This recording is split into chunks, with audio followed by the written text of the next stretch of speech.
You're on the 16-year-old mode. You're doing this. What was he, Well, I'm just trying to peel off the mask, right? We're peeling the mask off. Oh my God. Holy boy. Wow. Well, I'm glad you're back. Have you got any people emailing you about milking goats? Not that we put your email up on the screen. No, it's just for future. We'll do a big reveal on that. Can't tell you what's happening there. By the way, how's the pizza that you're having there? And I'm not. Barbecue chicken. It's excellent. It's a great pizza. Fantastic. It's a great pie. That's and we can't hang out Thursday. I got that lecture yesterday. Oh, really? Can we hang out Thursday? Can we do pizza? Yeah, I don't know what you're doing there. No one can see it. It's not a podcast, by the way. It's an advertising shopping channel.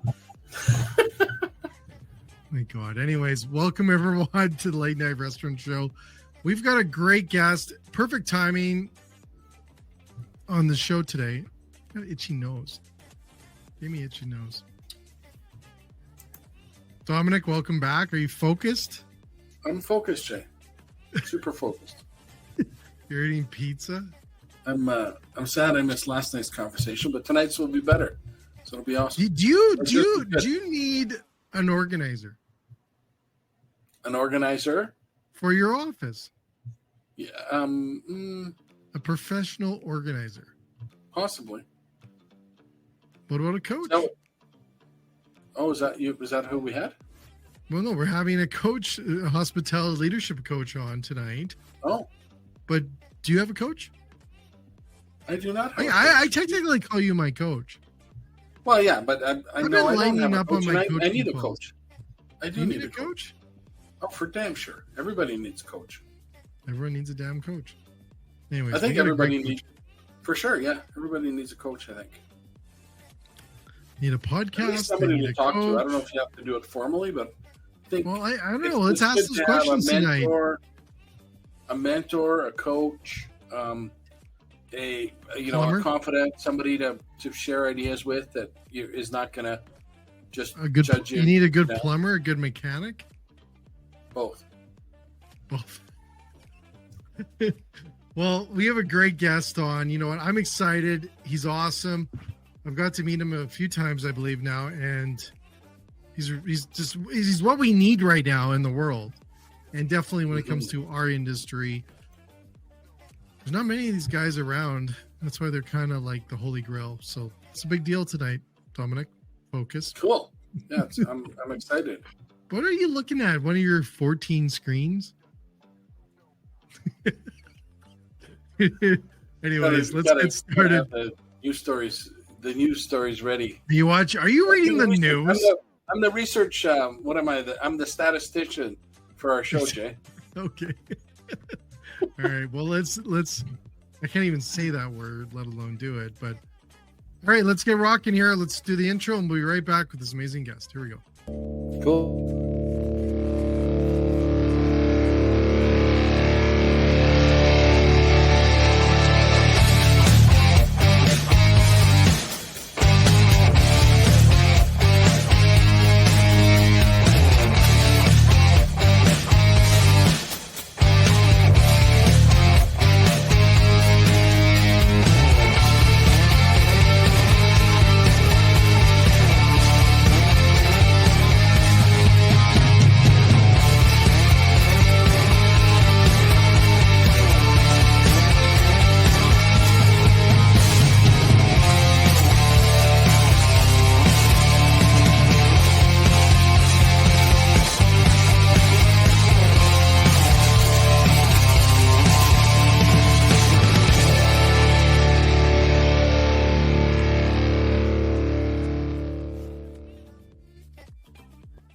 Cool.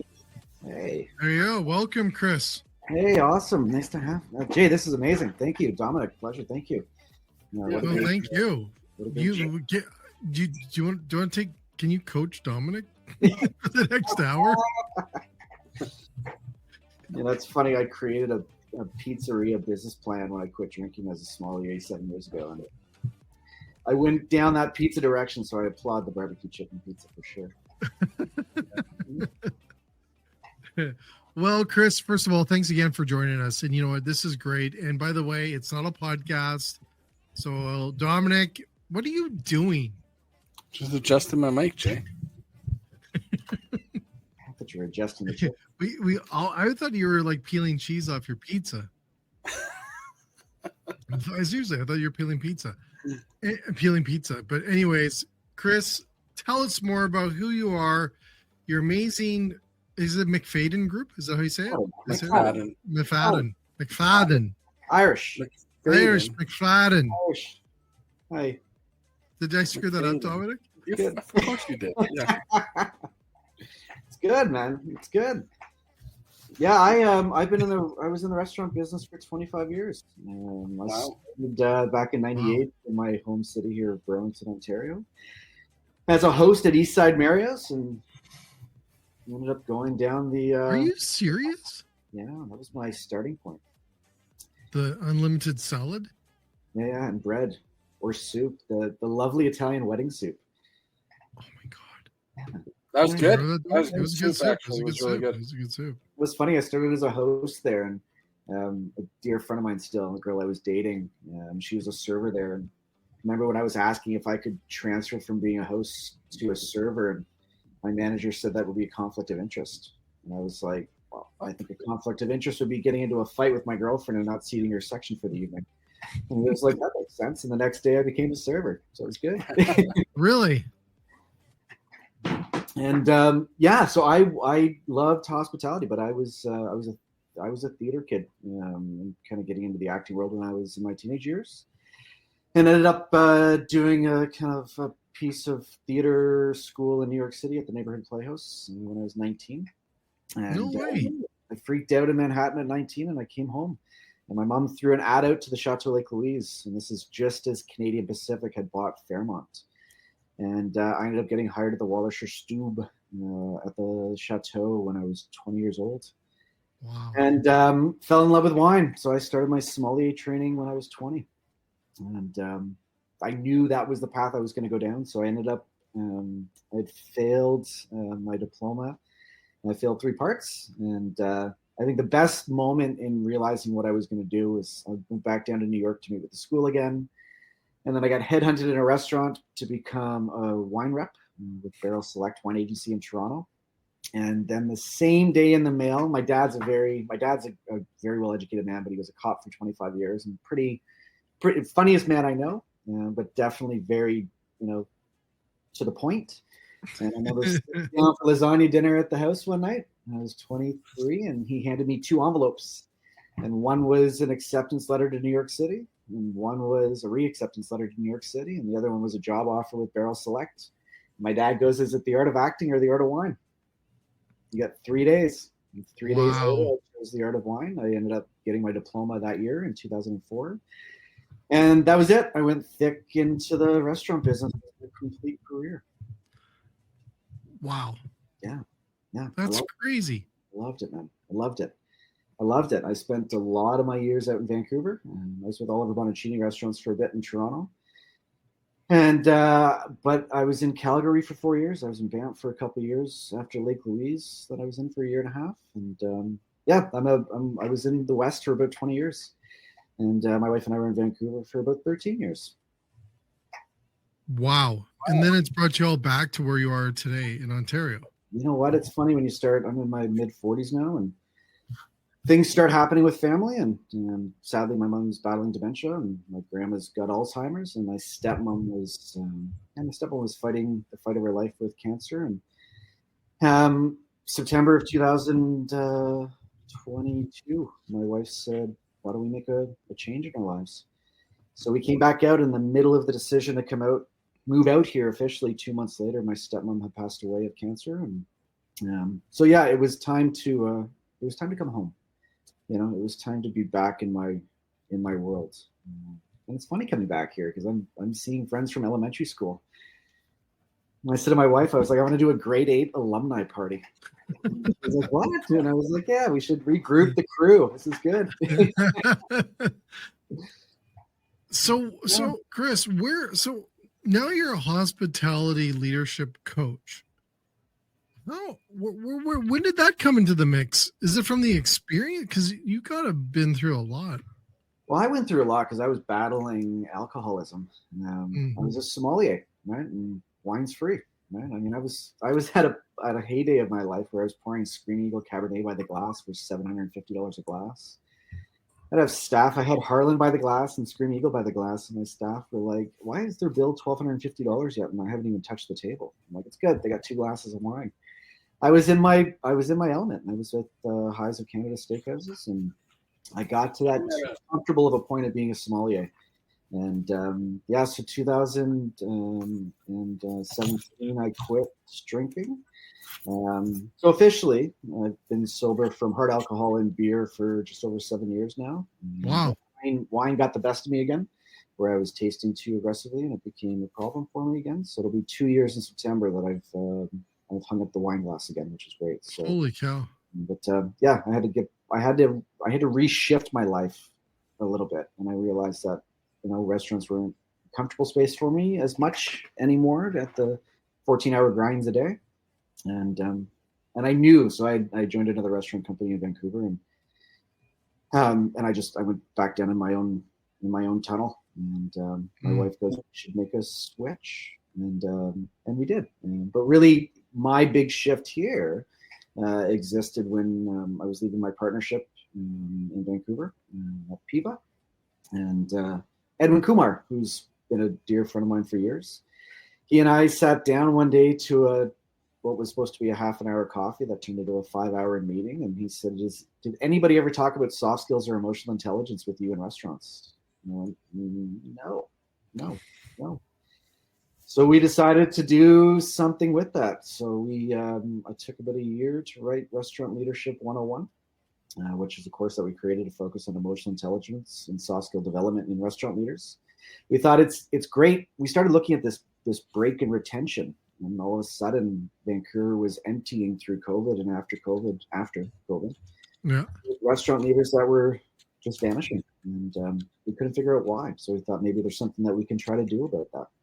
And the McFadden group bloomed from there as the idea of doing this very more specifically. Restaurant Leadership 101 is a 16-hour course that we teach live on Zoom, because we want to make sure that we're capturing as many people across the country and the globe, if you will, that we can.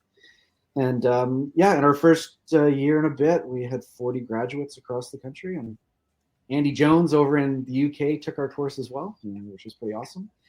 Is that how he became? I know Andy. Great human being, man. He's a great guy. Yeah, he's been on my show, or I've been on his. I can't remember. I think it was on his. Yeah, awesome what he's doing over the pond, if you will. Yeah. Yeah.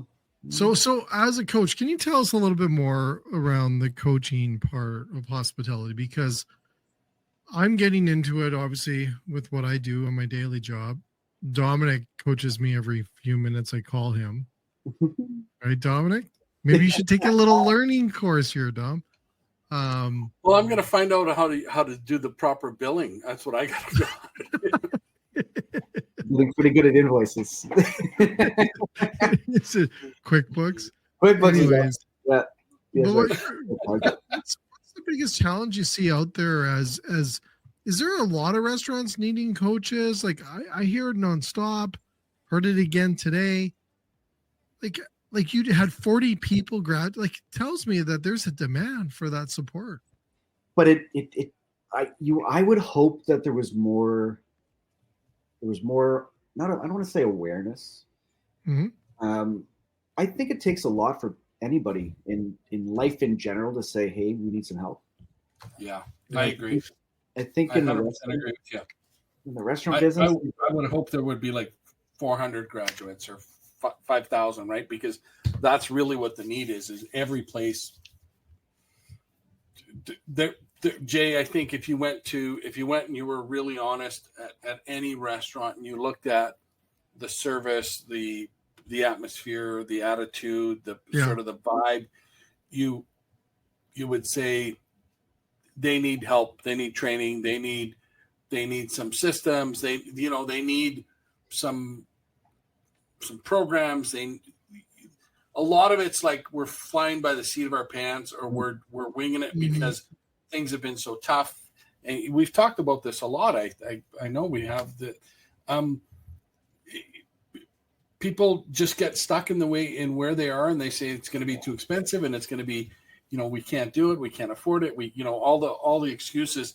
And really, their business, that's the thing that would help their business almost the most, in having a system and having a better culture and having better employee engagement and more of that team. And I'm not saying 40's not awesome. It is. It's awesome. But you for sure, there needs to be way more of it. Way more people. Well, and I think probably, sorry, Chris, I was just going to say one more thing.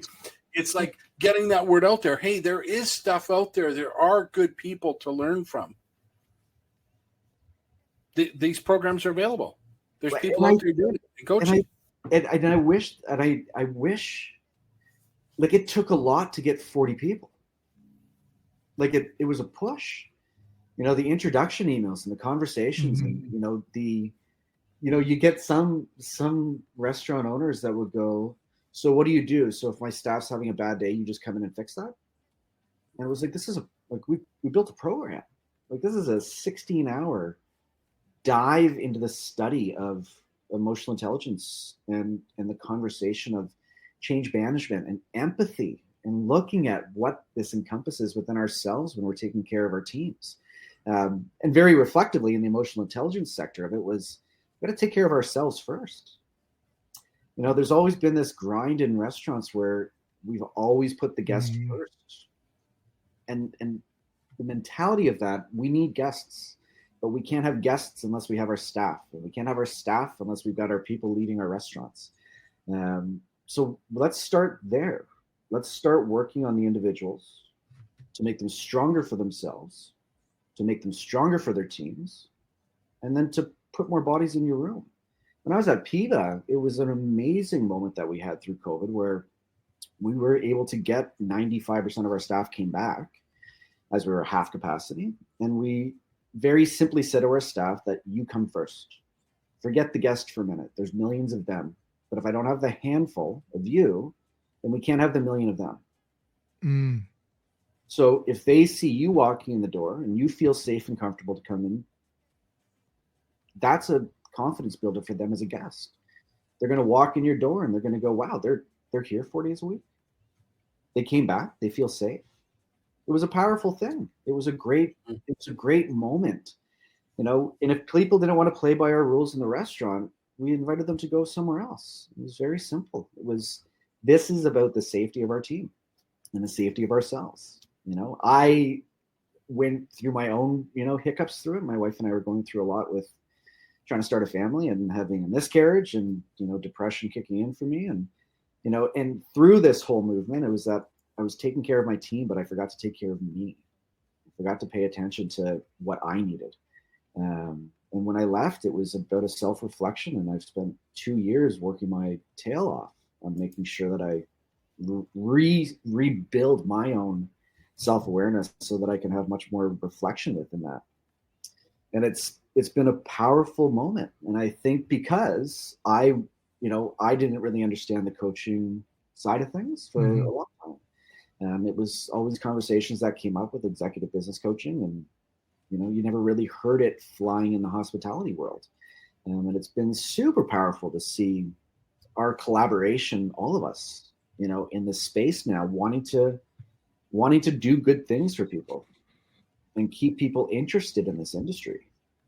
Chris, do you find that Canada may be a little bit behind in the coaching mindset right now in the industry? Or are we there yet? Are we coming?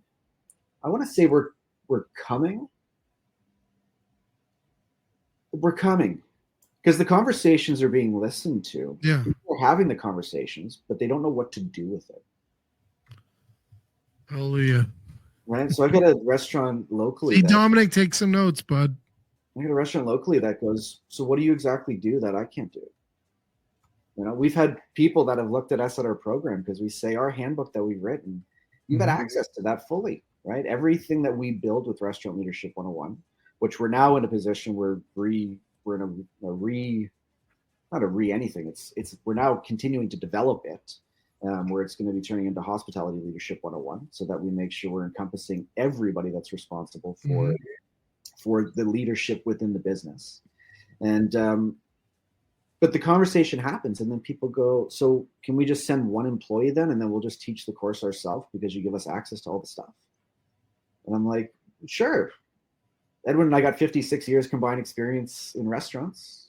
This is where our attention's gone on it. Trust us on what we're trying to do, right? We're now dedicating our 14 hours a day at building tighter and stronger programs and developing what we can do to be better for the community.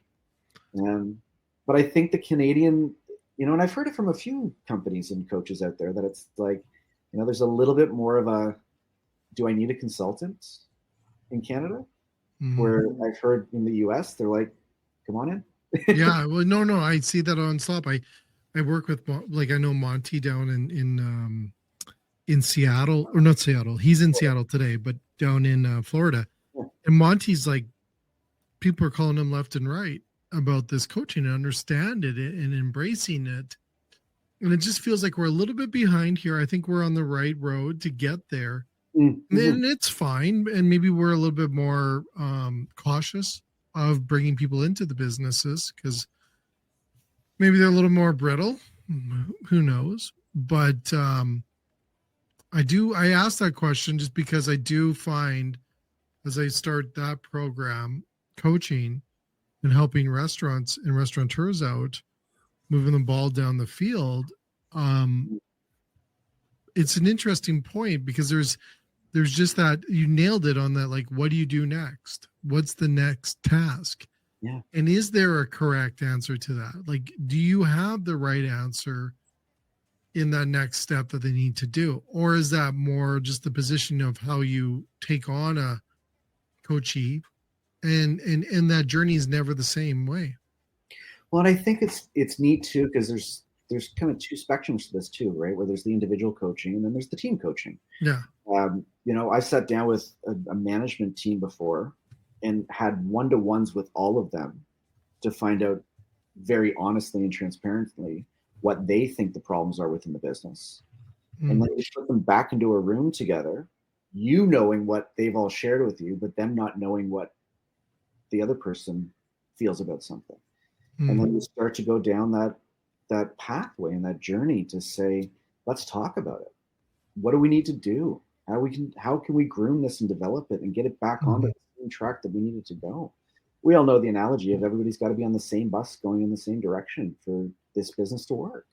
And I think these old cliche phrases that we had, like the time to lean, time to clean phrases, they've just kind of vanished, right? But I say this to my students at college. I'm like, you got to be on the same bus as everybody else. You got to go the same direction.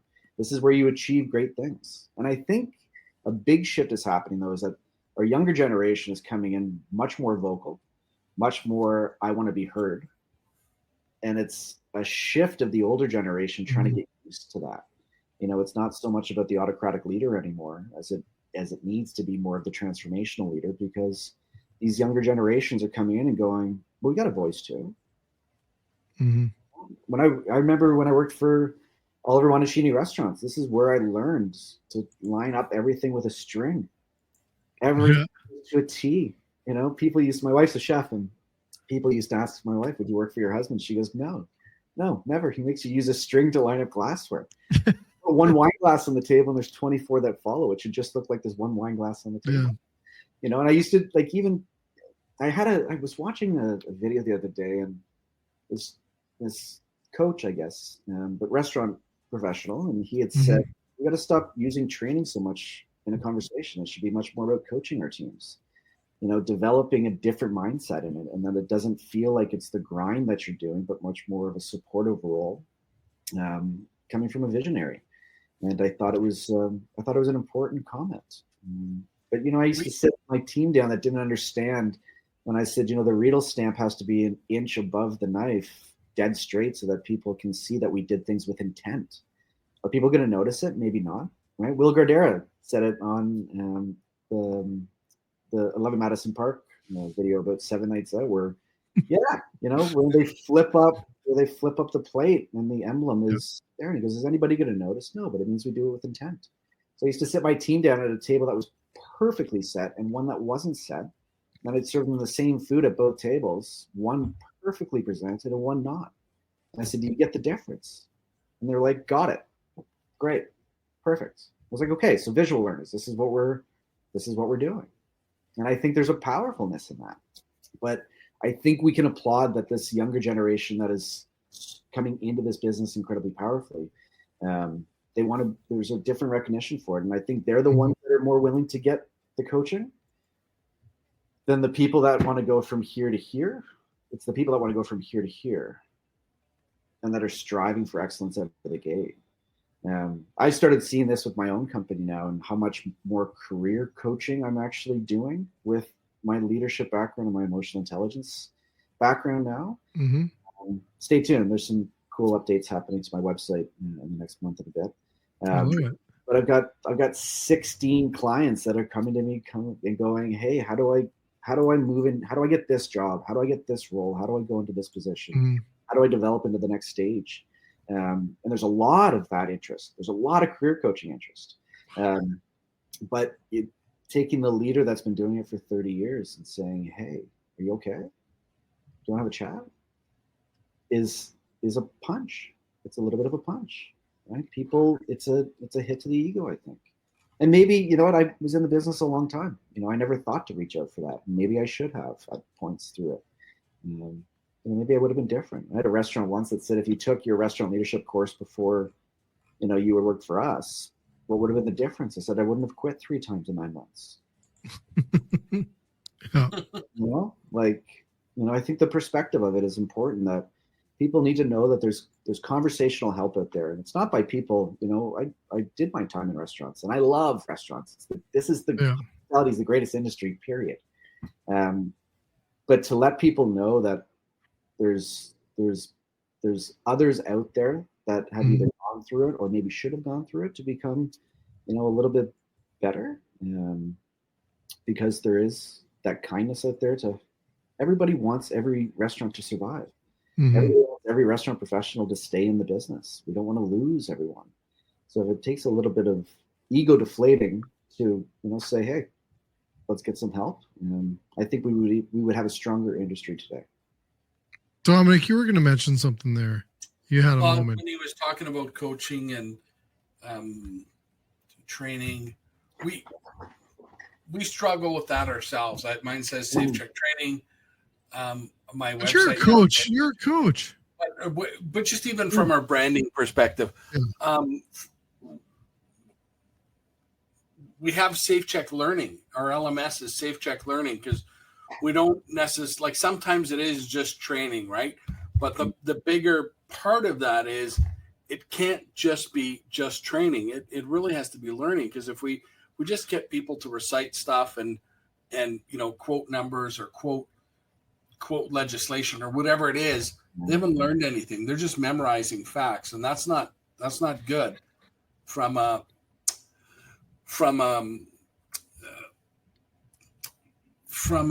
sort of what the hell I'm trying to say here, from a feeling, from a group sort of think. You've got to get everybody back to this on the same page. But when there's when there's this culture of whatever it is, a culture of excellence, like you said, right? Or a striving for excellence, and not knowing you're going to be perfect, but at least trying to get there, lining up the glasses, using a string, doing these things. When everybody's in this, I'm going to learn versus I'm just going to be trained. I'm going to learn, and that skill is going to go with them to wherever they go, right? Whatever the job. It's going to make a difference in their life, 100%, right? It's going to make a difference in every job they go to. That attention to detail, because that's what it is. for who's going to look at it. Well, one person may, and one person may notice. I walked into a restaurant. You're doing it for the one person. You're not doing it for 50,000 of them. No. If one person noticed, you did your job, right? Like, I sat down at a table before and I looked at my wife and I'm like, we got to go. And she was like, what? And I was like, they're not expecting us. She goes, what do you mean? I said, we're in a high-end restaurant. Like, where's the intent? Like, where's the setup? Why is this out of order? And she was like, this is a big deal to you. And I said, it is, because this is what I do, right? It's important. You know, when somebody walks in, just that feeling of, you know, the perfect seating, like just being welcomed and walking into a table that looks put together. And this can be as very simple as the pub that just has roll-ups done right, you know, but I think more of the detail, I think it's been lost a little bit. Yeah, I think there's a lot of posers or fakers out there that are, for lack of a better word, they're charging for that, but they're not delivering. That's a letdown. We went to a really nice restaurant here on Saturday, and the person I was with, she said that was excellent. The food was excellent. The service was excellent. Presentation was, the sommelier was. She asked. She was afraid to ask a question. I says, "Ask. That's what he's here for." And by the way, he was sober too for 3 years. He stopped drinking. The back to the intent, and I think the whole. If you're trying to be that, really try and be it. Don't fake it. Don't cheap out on it. Deliver on it, because people. You notice that's your job in essence, but still, other people notice. They don't have to be a hospitality coach like yourself to notice. That's it, right? And I think those moments on open table all the time. You know, the humanity of restaurants. When realize, I've got at college, I've got students that are new to hospitality, and I said, how great the future is for you. You're at the starting point. This is great. This is exciting.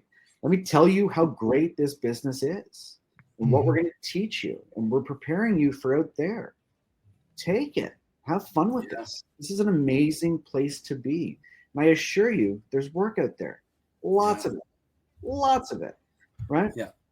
So, Chris, do you find Jay, sorry, one more thing, Jay. Let me in here, man. I was like, I wasn't going to say anything. It's been a while. You've been milking goats. You come back all goat milked up. Our conversation with Monty and other people, what Chris is doing is, those future leaders, the ones that do it right, their possibilities are endless for sure. Letting people kind of just get by, slack off, do whatever they want, have their phones out on the floor, Jay, if you remember that conversation. Do you remember that one? It drives me crazy, because the other he's coach getting cranky. said, well, let them do it. And me and Monty were saying, are you effing nuts? Like, what do you, no, don't let him do it. Absolutely he doesn't not. forget stuff like that. The phone world on the floor. Yeah. don't get started. Here we go. But I think Chris is 100% right in that if these skills aren't taught and or people don't take them, but there is lots of people out there who want to learn it, and there's a demanding customer out there that wants to see it, and more to that point even. But here's the thing too. I think that it's the not the adoption, but it's the shift over. It's the maybe evolution that we get there, and it's just a part of it. I think also the other thing I want to bring up, Chris, is that do you find the generations today, not the new generations that are coming into our industry, but the older generations, that they want that silver bullet. They want the silver bullet in making everything fast and efficient, and don't want to put the time in, and want it fixed tomorrow. Because I'm having that feeling right now with one of the coaches I'm working with. It's funny. My wife and I went to a restaurant in Toronto the other night. Busy, big space. And I'm just watching. And I'm like, where's the management? Like, we're talking thousands of people a day are pumping into this restaurant, thousands. And the server says to me, I said, do you have a lot of servers on tonight? Like, just out of curiosity. Like, it's not poking prodding. It was just, hey, out of curiosity. And she goes, yeah. She goes, but we're all really good. And I was like, okay. Right. She goes, but 2 of us are pooling a section tonight. I was like, how many tables do you have? She goes, 20. I was like, what? No So way. you both have 10 tables each, but then you're backing each other up on those 10 tables each? That's madness. I'm like, where's hostess team? Amazing, strong. They knew what they were doing. You could see there was a couple servers that had clearly been doing this for years, confident, built just for the role. And our server was great, right? But it was 20 tables between 2 of you. That's madness. That's madness. And in an hour and a half, where there wasn't a single manager anywhere to be seen. Why? That drives me nuts. Domenic, drive you nuts too? Yeah. Well, especially today, like when you think of the cost of dining out, it ain't cheap. It's not cheap. No matter where you go, you just want that extra little bit of love. Yeah. I find you just want that a little extra. Hey, how's everything? Domenic, you dine out a lot. You see this all the time. Yeah. I'm with you on that. I don't necessarily look at it like that, but I do like, especially in fine dining, somebody comes over, the chef would be awesome, but the manager, how was everything? Can I get you anything? Sam's taking care of you. If you need anything, I'm also here. Like that little extra touch, it takes less than a minute. Not only, like you say, Jay, gives you that little bit of extra love. For a restaurant from 2 days ago, I sent them a private message about, the bread being stale, all this stuff. High-end restaurant, right? It's like, hey, I didn't put that review on, but I sent the private message saying, here's all the things that were wrong, right? I didn't even want it off the bill. I told the server, I don't want it off the bill because I don't want it to affect your tip. And that's not your fault, right? That's not your server. Mm-hmm. That's not the server's fault. But your kitchen really needs to know about it. I appreciate when you did that as a private. Yeah, 100%. I believe in that 100% because the restaurant needs to know it. And too often they don't get that feedback. The person will just go. Or it's public feedback. Well, it's public. And that doesn't help anybody either. No, it doesn't help. Really good thing. I use this analogy with some of my students, international students. Some of them just got here. And I'm like, are you going to trust Irene? They're like, who's Irene? I'm like, the review that you just read that decided whether or not you were going to go to this person's restaurant or not. Go give it a shot. Go and read negative reviews and then go in and change that. Right? Yeah. I said, you know what better restaurants would be?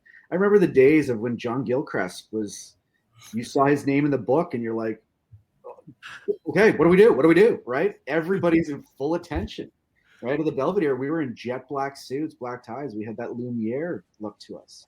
And when John Gilchrist was coming in, everybody was at attention, right? We didn't worry about Google reviews. We worried about when that newspaper came out and getting the first copy before anybody else saw it. You know what's funny about John Gilchrist? Dominic, you've heard this. Yeah, and I don't mind putting it on our show because I know he's retired. I think he's in Europe. I think Elizabeth says he's over in Europe somewhere. He gave me the lowest rating he's ever given. So, and trust me, he's probably bang on. We probably deserve badge of honor. It's not an honor you remember, but when you say his name, I'm like, I know John very well because I was his lowest rating ever. So, but yeah, exactly. Wow. It's not the honor you want to say. I got the highest rating. I got the lowest. But I'm telling everybody in my circle that I'm like, just leave positive reviews. If you got a problem with it, fire a note off to the group. The restaurant deserves it. The restaurant needs it. Now, my hope is from that side, and I ask this to people that I know and people that are in the restaurant business. Do you read those and do you really honestly go and look at what you've done and say, hey, that's real and we need to fix it? or that's just a bunch of crap. And, you know, do you just write, you know, you probably met chefs and owners like this. Well, those people, they don't even know how to eat a sandwich, right? Never mind, right? Come to a restaurant. Mm-hmm. I've met lots of people like that. Lots. The customer's wrong. The customer doesn't know what they're talking about. It's Yeah, like, they're well, defensive. that's- It's defense. It's got to be normal. Right? It's Yeah. normal though. I think that's normal. We want to defend. We want to defend our temple. Well, it's funny But because I think success comes from, you know, progress comes from being honest with yourself. Well, you have Doesn't to come- accept it. You have to accept it. absolutely, right? You know, I had this server that looked at me and because I'd asked for something specific with, if I order wings, I like the drumsticks. I don't like working through, You know, the flats. I Yeah. wanna push the meat through, right? So I was like, is there any chance that I can just get drumsticks? Right. Also, I'd rather just have celery and no carrots. She's like, sure, let me see. Right. She comes back. She goes, I guess the chef's in a bad mood tonight because he said no. And I was like, that's how you just brought that back to me? Really? She's like, the Wow. celery's fine. And I was like, great, celery's fine. And it's not a big deal. It was just like, hey, is it possible? She's like, I guess he's in a bad mood today.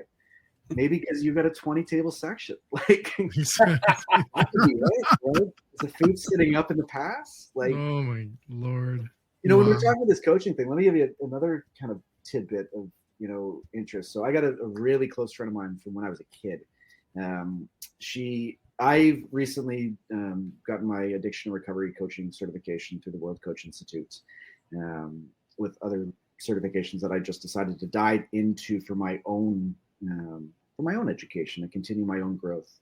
Mhm. And Carolyn Barrett owns a company called Sober Me, which is a recovery coaching program. And her and I sat down last year and I said, I think it would be really cool if you became kind of the company and then have people in certain sectors that have battled this be the coaches within that sector. So you should have the restaurant guy, you should have the Bay Street banker, you should have whatever else may be, but have specialized coaches within your company that you can partner out to people that are in those industries that are struggling. That's a great Wow. idea, right? That's smart. So Very smart. McFadden Group and Sober Me have done a collaboration together, and her and I were talking the other day, and she goes, "It's funny because I was talking to a great recruiter, Val Uphold, who was my old HR director 20 years ago at Olive Bonacini restaurants, and she was interested in what we were doing, and she goes, you know how great it would be if you guys could position yourselves to be the coaching service that restaurants use, that if team members are suffering, right, and going through that battle, because you can't just get fired for it on the spot, maybe you could be the service that is offered to these HR directors, says to their staff, we're going to take care of you. So Carolyn's been approaching this to restaurants, and she goes, it's a struggle. She goes, the owners that I'm talking to go, no, we have no problem with alcoholism in our restaurants. And I thought, wow, okay. Wow. Well, I know you know what, and God bless. Kristen Marvin and I connected last week. I'm doing a show with her next week. And I loved the whole inspiration on, let's focus on non-alcoholic beverages that highlight the after work drink, and what's next. Market is there for it. But the battle's there. I had 17 sommeliers across the industry that reached out to me and said, how did you do it? How did you quit drinking and stick with this? How can you do the business with it?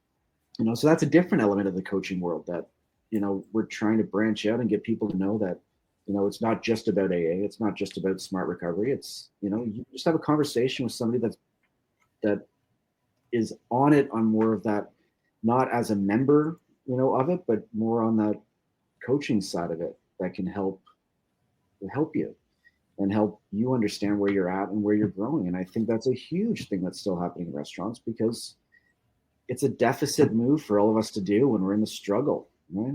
Grab a glass, have a sip, and continue on. And if you have too many sips by the end of it, that's a problem. Do you find, Chris, that we will never, as soon as we open the door of once you start coaching or you're getting coached, it doesn't stop though, right? It doesn't stop. Does it ever stop? I don't think it does. But you know what? Maybe that's not a fair thing to say. I mean, you can go and see a counselor for your life and get to the point where you're comfortable and confident. And I think coaching has that aspect to it. But I think the continuity of somebody knowing that the door is not closed. It's not like a, hey, all right, good luck, right? It's a, let's see how we do for the next few weeks, right? See where you get to, see where you grow, where you take with what we talked about, and how we've, again, it's not training, right? It's coaching. Yeah. You know, it's making somebody know that it's guidance in a different direction. I think we're in a really good place in this conversation because there's a lot of us trying to do better things for people. You know, I think David Hopkins at the 15 group and I have been building a relationship and you know, working with you know, his team, and we had Marie, one of his consultants in Restaurant 101, and you know, he had said it best to me, and I was wowed by it. And it was when we did a Restaurants Canada guest speaker spot 2 years ago. And David, I said, I just wanted to shake your hand. And I said, I find it amazing that you're looking at Jim Taylor, myself, your VP, and you're the president of the 15 group. You're the guy, right? Like, you're the guy. Yeah. And he goes, this has nothing to do with us competing with each other. This has everything to do with us complementing each other. Yeah. It's about us, and with the exact same end goal, and that's to create better hospitality and better people and better businesses and stronger entities. We're all on the same path, trying to do good things for restaurants. Yeah, you know, it's funny you say that. Well, funny maybe is another word, but we say the same thing. Like Sean Walchef, you know, we always talk about the rising tides, and I always bug him about that. And Monty and myself. And there is times when you are in the field working with places, or you want to be better, or, you know, there's a competitiveness. And I think Sean opened my eyes a few years ago when I met him in Toronto at a conference we were doing, and just hearing his mindset about how he supports so many others. And Domenic, you do the same thing. Dom, you're always supporting people, and you're helping so many people, and all these different things. And it's not competitiveness. And I think there's that, I think you cross that bridge. Like you get over the hump of realizing it's better when you work together. It's no different than we're offering free advertising on our show for the next 2 months on our newsletter and different things like that we're doing. And a lot of people are looking to make money and all these different things. And there's nothing wrong with that. Don't get me wrong. But when you get into the fact of giving more than you are asking for, I find it fascinating, addictive, and it feels good. And it's the right thing to do. And I think we need to do more of that. That's brilliant. That's brilliant. There you go. Yeah. Well, we should wrap up too, because I also don't want to take all your time away, because I know you're important. Domenic, are you okay there? It's good. I'm 3 hours ahead of you, man. Oh, you're like, it's nap time for you. It's bedtime. Yeah, we're in Alberta. We're only 2 hours.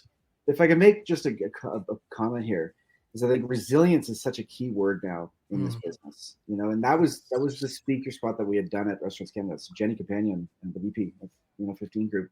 You know, it was so neat to have Jim Taylor, her, and myself all have this perspective of it, and it was all in the same path.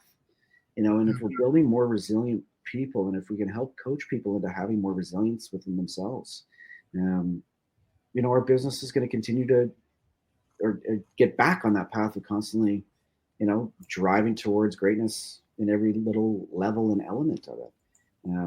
But gosh, it's a good industry, man. I love this business, and I love being on this side of it and being able to help more people out there, taking the starting ones and grooming them to get them up, and taking the ones that are already in it to make them have that reminder of how good it is. But I think we're all doing really cool things. I think it's awesome. Well, Chris, I want to thank you again for joining and jumping on here and having a good conversation around this. I find it fascinating. Domenic, you okay? You look a little looking at birds again? you bird watching? No. I was just checking out Sober Me and what they do. He's what did you call yourself? Statistician. Oh, nice. He's the statistician of the show. But Chris, honestly, thank you again for everything you do and what you do for our industry. It really means it's awesome stuff what you're doing, and We need more coaches. I've said this millions of times, Domenic. We need more coaches, more podcasters, more plumbers, and more people like Chris. Oh, man, Thank you. Thank Yeah, you. no, it really means a Both lot. of you, man. So, You guys, gosh, you're tremendous elements in this industry, and yeah, I'm super inspired by all of your work. So thank you very much for helping that me. guy right there. Yeah. Awesome. Well, Chris, we're gonna let you go. Domenic, But no, don't hang go out for a anywhere. minute. I want to just chat with him for a sec. Yeah, well, don't go anywhere, Chris. Anyways, we're gonna wrap up here. And Domenic, there's another winner. Winner, chicken dinner. Winner, chicken dinner. Yeah, very cool. What they do, and yeah, Jay, you're bang on. To his point, yeah, maybe it stops, but I don't think it really. It might stop formally coaching. Well, formal but I think always having somebody to talk to. It's the mindset, Domenic. You need a mind. It's the mindset. So if you accept coaching, I don't know how many times I call you a day. Well, they used to call it a lifelong learner, right? Like it's just somebody to share an idea with, right? But here's the thing: is that the world is too crappy right now with situations and stuff to make decisions without just throwing it at you. How many times I call you and you're like, don't do that. I was like, okay, cool. And then I think about when the situation I'd go into, I'd be like, Domenic, I would have done that. I would have been done. Really? God. So I think it's important that we look at these, we bounce ideas off people. And if this is the world we live in, because we have to have a coach to talk to someone about shit, so be it. Better. I think we're not better. We're better at it. We're better because of it. We're the more 100%. Back to what you said about Sean and other people, and yourself. I'm like that. You're like that. The more we collaborate and work with each other, the better both of us are going to be. Some of us are going to move ahead. Go ahead. It's called competition. Competition.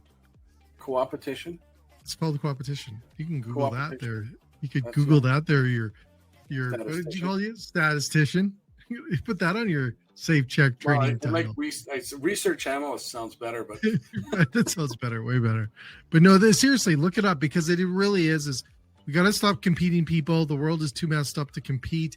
We have to collaborate. We have to work together, support each other, and I think it's going to be important as we move forward. Because it ain't getting easier out there on your own. I'm telling you that. Nope. No, you can't do it. See, did you find it? I told you. I found it. Yeah. I read once in a while out of the time I spend with you. Good reading. Anyways, that's a wrap. Another show done, Domenic. Thanks, Jay. You can go back to milking goats for you tonight, yes. buddy. All right, here we go. We're going to wrap up. We'll chat later. Bye.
Cool. Oh, he left. No, he's here. Oh, he's there. There he is. Oh, of course. Yeah, that's good.